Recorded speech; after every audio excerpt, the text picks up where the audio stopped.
ইন্নাল হামদুলিল্লাহ ওয়াসসালাতু ওয়াসসালামু আলা রাসূলিল্লাহ। সম্মানিত ভাই এবং বোনেরা, আমরা এখন এমন এক ঐতিহাসিক ক্রান্তি লগ্নে অবস্থান করছি যখন আমাদের এই প্রিয় জন্মভূমি বাংলাদেশে চলছে রাজনীতির নামে দলনীতি, গণতন্ত্রের নামে নিপীড়ন, অর্থনীতির নামে শোষণ এবং টাকা পাচার করে করে একেবারে দেশটাকে পঙ্গু করে দেওয়া হয়েছে। শিক্ষাঙ্গনে চলছে সন্ত্রাস, লেখাপড়ার লও নাই, আজকে শিক্ষার নামে কুশিক্ষা দেওয়া হচ্ছে। এরপরে সাংবাদিকতার নামে চলছে জঘন্যতম মিথ্যাচার। আজকে সমস্ত মিডিয়াগুলি মিথ্যাচারে তারা প্রতিযোগিতা করছে, কে কত মিথ্যা কথা বলতে পারে। আইন শৃঙ্খলার পরিস্থিতি আজকের এমনই অবস্থা, দেশের মানুষ আজ রাতের বেলা বাড়িতে নিশ্চিন্তে ঘুমোতে পারছে না। এমন এক ক্রান্তি লগ্নে, এমন এক ঐতিহাসিক ক্রান্তি লগ্নে আমরা অবস্থান করছি যখন মানুষ ত্রাহি ত্রাহি অবস্থা। আজকের এমন এক ক্রান্তি লগ্নে চলে এসেছে এই দেশ যে মানুষের পিঠ আজকের দেয়ালের সাথে ঠেকে গেছে, কিছুই করার নাই। যারা নিরাপত্তা দিবে তারাই আজকের দেশের মানুষের উপর অত্যাচার করতেছে। কোঠা আন্দোলনের নামে আজকে সারা দেশে যেভাবে মানুষ, ছাত্রদের পাশাপাশি সাধারণ মানুষ রাস্তায় নেমে এসেছে, তাতে দেশের ভিতরে একটা গণ অভ্যুত্থানের একটা সূচনা দেখা দিয়েছে। এটার শেষ কোথায় জানি না, আল্লাহ তাআলাই ভালো জানেন। তবে এখন সারা পৃথিবীর মুসলমান ভাই বোনদের কাছে আমরা দোয়া করছি, দোয়া কামনা করছি যে আপনারা সকলেই দোয়া করবেন যে আমরা যারা এই দেশে বর্তমান অবস্থান করছি, আল্লাহ তাআলা যেন জালেমদের হাতে আমাদেরকে সোপর্দ না করেন, আমরা যাতে নিরাপত্তার সাথে এই দেশে বসবাস করতে পারি। কি যে হচ্ছে, কি হবে আমরা কেউ জানি না, গায়েবের মালিক আল্লাহ সুবহানাহু ওয়া তাআলা। তো আল্লাহ তাআলার কাছে সাহায্য চাওয়া ছাড়া আমাদের কোনো উপায় নাই। আল্লাহর সাহায্য আসলে কেবলমাত্র আমরা বাঁচতে পারবো, এছাড়া বাঁচার কোনো উপায় নাই। এদেশের সাধারণ মানুষ নিরস্ত্র, কারো কাছে কোনো অস্ত্র নাই। যাদের কাছে অস্ত্র আছে তারা যদি জুলুম অত্যাচার করে, সেক্ষেত্রে আমরা যারা সাধারণ মানুষ আমরা অসহায়, আমরা মাজলুম, আমরা শুধু আল্লাহর দিকেই তাকিয়ে আছি। আমার ভাই বোনেরা, আপনারা আমাদের জন্য দোয়া করবেন, আমাদের এই প্রিয় জন্মভূমি বাংলাদেশের জন্য দোয়া করবেন। আল্লাহ তাআলা যেন এই দেশে এমন একটা সুন্দর ফয়সালার ব্যবস্থা করে দেন, সাধারণ মানুষের যে আকাঙ্ক্ষা, ন্যায় বিচার, জাস্টিস যাতে কায়েম হয়, উন্নত মানের শাসন ব্যবস্থা যাতে প্রতিষ্ঠিত হয়, কোনো সেলফিশ স্বার্থপরতা, কোনো মানুষের ভিতরে হিংসা বিদ্বেষ এবং জিঘাংসা যাতে না থাকে, কেউ যাতে কারো উপর অত্যাচার না করে, জুলুম না করে, এইরকম একটা সুন্দর রাষ্ট্র আল্লাহ তাআলা যেন আমাদেরকে উপহার দেন। সকলের কাছে দোয়া চাই, আল্লাহ তাআলার কাছে বিশেষ করে আমরা দোয়া কামনা করি, আল্লাহ তাআলার কাছে সাহায্য চাই। আল্লাহ তাআলা কোরআনে কারিমে বলেছেন, ওয়াকাফা বিল্লাহি ওয়ালিয়া ওয়াকাফা বিল্লাহি নাসিরা। সাহায্যকারী হিসাবে আল্লাহ তাআলাই যথেষ্ট এবং অভিভাবক হিসাবে আল্লাহ তাআলাই যথেষ্ট। এজন্য আমরা সকলেই কোরআনের আয়াতকে আমরা আমল করব। হাসবুনাল্লাহু ওয়া নি'মাল ওয়াকিল, নি'মাল মাওলা ওয়া নি'মান নাসির। সাহায্যকারী হিসাবে আল্লাহ তাআলাই যথেষ্ট, অভিভাবক হিসাবে আল্লাহ তাআলাই আমাদের জন্য যথেষ্ট। ওয়া কানা হাক্কান আলাইনা নাসরুল মুমিনিন, মোমেনদেরকে সাহায্য করা আল্লাহ তাআলার ওয়াদা, এটা হক, দায়িত্ব। সুতরাং আমরা আল্লাহ তাআলার কাছেই সাহায্য কামনা করি। আজকের গোটা বাংলাদেশের প্রত্যেকটা মানুষের উচিত এই হকের পথে সকলের নেমে আসা, বের হওয়া এবং সকলে হকের পথে লড়াই করা।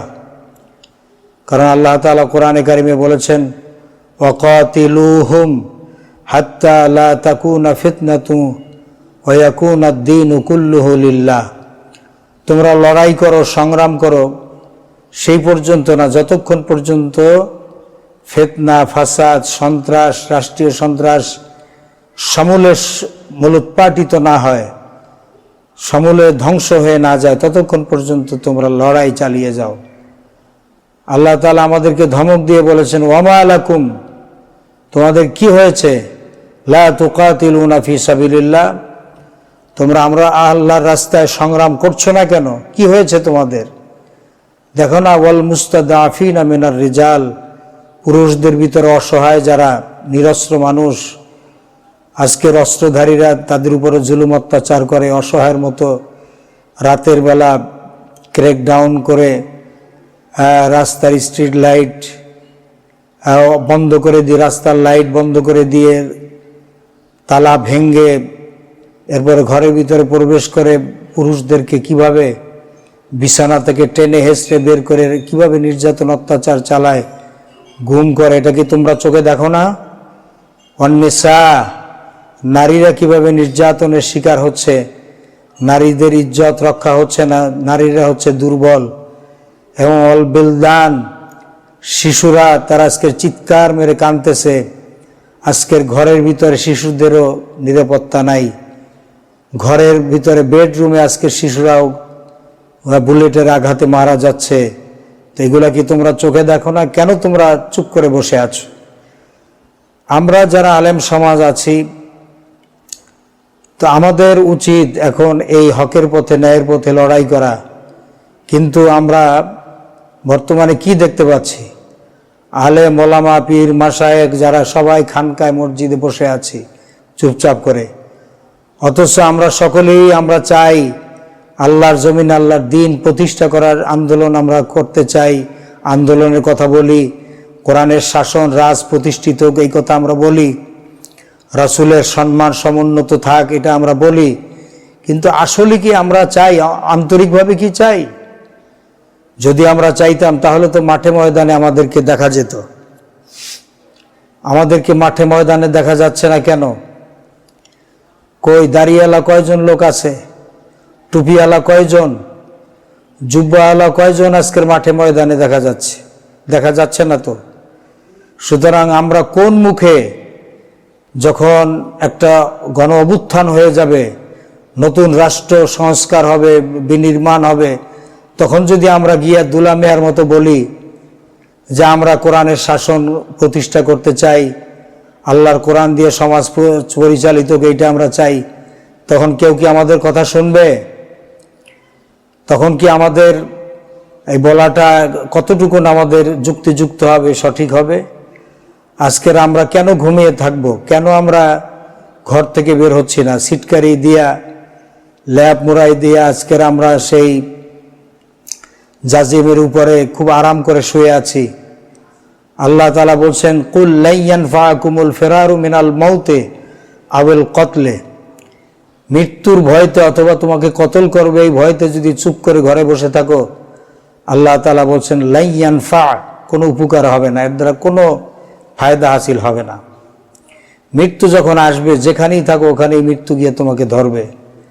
সুতরাং আজকের আলেম সমাজ যারা আছে তাদেরকে বিশেষ করে আমি উদাত্ত আহ্বান জানাচ্ছি, আসুন সকলে বের হয়ে পড়ুন, হকের পথে লড়াই করুন, হককে প্রতিষ্ঠা করার জন্য সকলেই সংগ্রামে লিপ্ত হন। আজকের মা বোনরা পর্যন্ত নেমে আসছে, ছোট্ট ছোট্ট শিশুরা পর্যন্ত ময়দানে নেমে আসছে, বুড়ারা পর্যন্ত নেমে আসছে, আমার ছাত্র ভাইয়েরা বোনেরা সকলেই ময়দানে নেমে আসছে। তো সকলে আপনারা নেমে পড়ুন, আজকের হকের পথে আন্দোলন করুন, হককে গালেব করার জন্য, প্রতিষ্ঠা করার জন্য সকলেই আল্লাহর সাহায্য কামনা করুন। আজকের আমরা এমন এক দেশ কর্তৃক পরিবেষ্টিত যারা আজকের আমাদের এই বিশেষ করে মুসলমানদের কল্যাণ চায় না। আজকে আমাদেরকে বিভিন্নভাবে ক্র্যাকডাউন করে চতুর্দিক থেকে বর্ডার বন্ধ করে আমাদের উপরে যদি জেনোসাইড চালায়, ইন্টারনেট বন্ধ করে দিয়ে পৃথিবীতে কেউ কিছুই টের পাবে না। সুতরাং ইমানি জজবা নিয়ে আজকের আমাদের সকলকে ময়দানে ঝাঁপিয়ে পড়তে হবে। আল্লাহর দ্বীনকে এস্টাবলিশ করার জন্য চেষ্টা শুধু মুখে বললে হবে না, সকলকে ময়দানে আসতে হবে। আজকের ছাত্রছাত্রীদের পাশাপাশি আমাদের অভিভাবক যারা আমরা আছি, আমরা বিভিন্ন পেশাজীবী, ডাক্তার, ইঞ্জিনিয়ার, বিভিন্ন সংস্কৃতি কর্মী যারা আছে, তারপরে বিভিন্ন বিশ্ববিদ্যালয়ের শিক্ষক, স্কুল কলেজের শিক্ষক, এরান পর্যন্ত নেমে আসছে সকলে। বিভিন্ন অফিস আদালতের যারা চাকরি করে তারা নেমে আসছে। একমাত্র মসজিদের ইমাম, মুয়াজ্জিন, তারপরে মাদ্রাসার শিক্ষক এবং যারা আলেম সমাজ, এদেরকে আজকের ময়দানে দেখা যাচ্ছে না। আল্লাহ তাআলা এদেরকে সহি বুঝ দান করুন। সকলে হকের পথে ঝাঁপিয়ে পড়ুন। আল্লাহ তাআলা আমাদেরকে সঠিক বুঝ দান করুন। আমিন। আসসালামু আলাইকুম ওয়া রাহমাতুল্লাহি তাআলা ওয়া বারাকাতুহু।